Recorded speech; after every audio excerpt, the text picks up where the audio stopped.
వృద్ధాప్య పెన్షన్ల పంపిణీని అడ్డుకునేందుకు టీడీపీ కుట్రపూరితంగా వ్యవహరిస్తుందని వైసీపీ నాయకులు తమ సోషల్ మీడియా ద్వారా పేర్కొనడం విడ్డూరంగా ఉందని టీడీపీ కడప జిల్లా అధ్యక్షుడు శ్రీనివాసరెడ్డి టీడీపీ ఎమ్మెల్యే అభ్యర్థులు పేర్కొన్నారు. ఎన్నికల కోడ్ దృష్ట్యా వాలంటీర్ల చేత పెన్షన్లు పంపిణీ చేయడం సరికాదని ఎన్నికల కోడ్ సూచించింది అని, అయితే వృద్ధులకు పెన్షన్లు అందజేసే బాధ్యత వైసీపీ ప్రభుత్వానికి కాదా అని వారు పేర్కొన్నారు. మరి ఎందుకు వృద్ధాప్య పెన్షన్లు పంపిణీ చేయడం లేదని వారు ఆగ్రహం వ్యక్తం చేశారు. ఎలక్షన్ కమిషన్ నిర్ణయం తీసుకుంది, వాలంటీర్ల ద్వారా పింఛన్లు పంపించకూడదు, దానికి ప్రత్యామ్నాయ ఏర్పాట్లు చేస్తున్నాము అని చెప్తే ఒక గంట గడవక ముందే ఆయనకు సంబంధించిన సోషల్ మీడియాలో పర్సనల్ అకౌంట్లో ఆయన దీనికి అంతా కారణము తెలుగుదేశం పార్టీ అవ్వాతాతలకు పింఛన్ ఇవ్వకుండా చేస్తున్నారని చెప్పి పోస్టులు చేశాడు. ఆయన ఒక బాధ్యతాయుతమైన పొజిషన్లో ఉన్నారు. ఆయన ప్రభుత్వం నుంచి ఉజ్జితం తీసుకుంటున్నారు డిప్యూటీ సీఎం గారు. ఇంకా ఎలక్షన్ ఓటింగ్ జరిగే వరకు ఆయన బాధ్యతలో ఉంటారు. అంటే ఒక డిప్యూటీ సీఎం హోదాలో ఉండి కూడా అమ్జద్ బాషా గారు ఇలా ప్రజల్లో అపోహలు సృష్టిస్తున్నారంటే వీళ్ళ నైజం ఎలా ఉంది? యాంటీ సోషల్ ఎలిమెంట్స్ లాగా తయారవుతున్నారు వీళ్ళు. ఒక ప్రజా సంక్షేమం కోసము ముసలోళ్ళకి ఒక ఆసరాగా పెట్టిన పథకాలను వాడుకొని వాళ్ళల్లో తెలుగుదేశం పార్టీ మీద వ్యతిరేకంగా వాళ్ళని భావాలు క్రియేట్ చేసి ఒక అజెండాతో వీళ్ళు ముందుకు పోతున్నారు. దాని మీద కూడా మేము ఆర్డీఓ గారికి కంప్లైంట్ చేయడం జరిగింది. ఆయన సోషల్ మీడియా అకౌంట్ని ఇమీడియట్గా ఆర్డీఓ గారికి ఫార్వర్డ్ చేయడం జరిగింది. రిటర్న్ కంప్లైంట్ ఇస్తున్నాము. ఇది అంతా ఎలక్షన్ డ్రామా, ఎలక్షన్ ఎజెండా. వీళ్ళు దాదాపు ఏప్రిల్ మేలో ఎలక్షన్స్ వస్తాయని తెలుసు. ఒకవేళ ఏప్రిల్లో వచ్చిందంటే మార్చి 1 వచ్చే రావాల్సిన సంక్షేమ పథకాల మీద వీళ్ళు వేటేసేవాళ్ళు.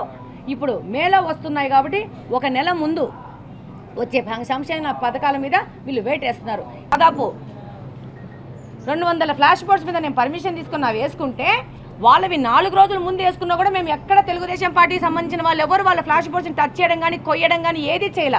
వీ రెస్పెక్ట్ ఎలక్షన్ ప్రకారము సిస్టమేటిక్గా మాకు ఇచ్చిన అవకాశాన్ని, మాకు ఇచ్చిన చట్టం, మాకు ఇచ్చిన రాజ్యాంగబద్ధంగా మాకు ఇచ్చిన హక్కును మేము వినియోగించుకుంటాము. వాళ్ళు పెట్టుకున్నారు, మేము గమ్మునున్నాం.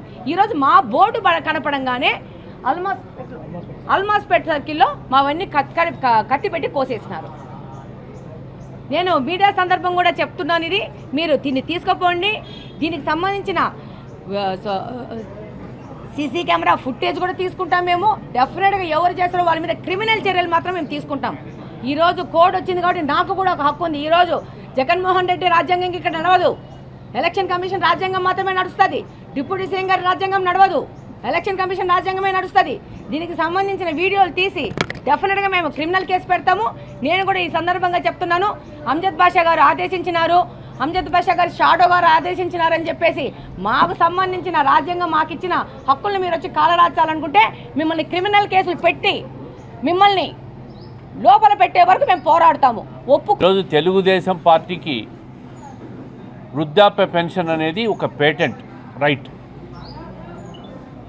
తెలుగుదేశం పార్టీ పేటెంట్ రైట్ వృద్ధాప్య పెన్షన్. వృద్ధాప్య పెన్షన్ ప్రారంభించింది తెలుగుదేశం పార్టీ, కిట్టిశేషులు ఎన్టీ రామారావు గారు.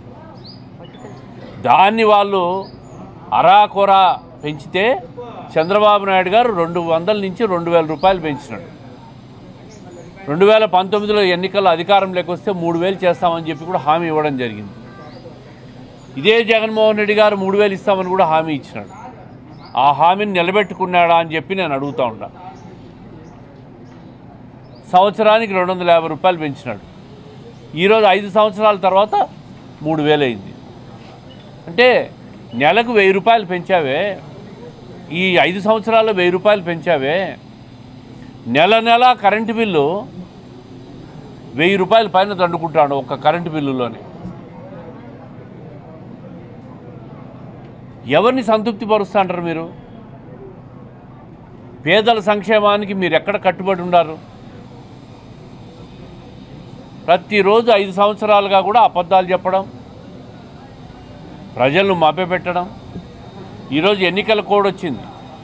మాకు అనుమానం వస్తూ ఉంది, ఈ ప్రభుత్వం, ఈ జగన్మోహన్ రెడ్డి గారే రాజ్యాంగ వ్యవస్థల ద్వారా ఇన్ఫ్లుయెన్స్ చేసి పెన్షన్లు ఈ ఏదైతే వాలంటీర్లు ఉన్నారో వాళ్ళ ద్వారా పంచనీయకుండా చేసినాడు ఈయనే. ఈ జగన్మోహన్ రెడ్డి గారే కుట్రదారుడు. దాంట్లో చేసి ఆ బురదంతా కూడా తెలుగుదేశం పార్టీ మీద చల్లాలని ప్రయత్నం చేస్తూ ఉన్నాడు. మీరు అధికారంలో ఉన్నారయ్యా, మీకు నెల నెల పెన్షన్ ఇచ్చిన వాళ్ళు ఈ ఒక నెల ఎందుకు ఇవ్వలేకపోతుంటారు? ఏమిటి వైఫల్యం ఎవరిది? మీ ప్రభుత్వంలో అధికారంలో ఉన్నారు, మీ వైఫల్యం అది. ఎన్నికల సంఘం ఆదేశాలు, ఎన్నికల సంఘం కండిషన్స్ అని చెప్పి, నిబంధనలు అని చెప్పి ఎగరగొడతారా? ఖజానాన్ని ఖాళీ చేస్తావా? నీతో నీ బంధువర్గం, నీ అనుచర వర్గం, కాంట్రాక్టర్లకు బిల్లులు ఇచ్చేదానికి నీకు నిబంధనలు వర్తించవు. ఎన్నికల నిబంధనలు, పెన్షన్లు ఇచ్చేదానికి ఎన్నికల నిబంధనలు పనిచేస్తాయా? అది తెలుగుదేశం పార్టీ మీద బురద జల్లేదానికి ప్రయత్నం చేస్తారా? అధికారంలో ఉన్నారు, పెన్షన్లు పంచండి. మీరు ఎవరితో పంచుకుంటారో మాకు అనవసరం. పేదలకు వృద్ధాప్య పెన్షన్ 1వ తేదీ గతంలో ఏ విధంగా వచ్చిందో అదే విధంగా పంచాలి. ఇది Telugu Desam party demand. Telugu Desam party వృద్ధాప్య పెన్షన్లు అంటే పేటెంట్ రైట్. మేము ప్రారంభించిన కార్యక్రమం ఇది, ప్రజలకు అందరికీ తెలుసు. రేపు తెలుగుదేశం పార్టీ అధికారంలోకి వస్తే ఇదే వృద్ధులకు, వికలాంగులకు, వితంతువులకు 4,000 రూపాయల పెన్షన్ ఇవ్వబోతా ఉంది తెలుగుదేశం పార్టీ. ఈ ఏప్రిల్, మేలో కూడా ఎన్నికల నిబంధనలు అని చెప్పి ఇబ్బంది పెడుతున్న వైసీపీ ప్రభుత్వం ఏదైతే లబ్ధిదారులు ఉన్నారో వాళ్ళకి ఏప్రిల్ నుంచే కూడా బ్యాలెన్స్ 1000 రూపాయలు కూడా తెలుగుదేశం పార్టీ ఇవ్వబోతా ఉందనే విషయాన్ని చంద్రబాబు నాయుడు గారు స్పష్టంగా ప్రకటన కూడా చేశారు. వీళ్ళ మోసపూరిత హామీలు, మోసపూరిత వ్యవహారాన్ని, దుష్ప్రచారాలను తెలుగుదేశం పార్టీ మీద రుద్దాలని చూస్తే ప్రజలు నమ్మే పరిస్థితుల్లో లేరు.